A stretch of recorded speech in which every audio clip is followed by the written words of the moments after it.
জনবিচ্ছিন্ন কোনো সরকারই কিন্তু টিকতে পারে নাই। ছাত্র বৈষম্য আন্দোলনের মাধ্যমে ফ্যাসিস্ট শেখ হাসিনা যেভাবে পালিয়ে গিয়েছে,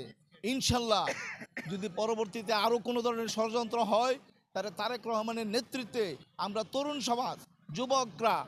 ঐক্যবদ্ধ হয়ে সকল ষড়যন্ত্র আমরা মোকাবেলা করব ইনশাল্লাহ। সেই মোকাবেলার মাধ্যমে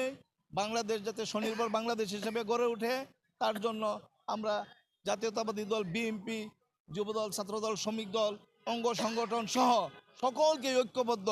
এবং বাংলাদেশে তারেক রহমানের যে 31 দশক কর্মসূচি দিয়েছে, সেই কর্মসূচির ভিতরে বাংলাদেশ কিভাবে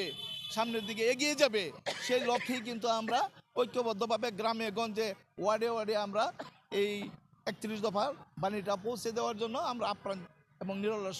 চেষ্টা করে যাচ্ছি ইনশাল্লাহ। সেই সফলতায় আমরা ইনশাল্লাহ আশাবাদী যে তারেক রহমানের বিচক্ষণতার মাধ্যমে, বুদ্ধিদীপ্তের মাধ্যমে আমরা এগিয়ে যাব এবং একটা সুন্দর বাংলাদেশ এবং নিরাপদ বাংলাদেশ গড়ব ইনশাল্লাহ। এই আশাবাদ ব্যক্ত করে আমি আমার বক্তব্য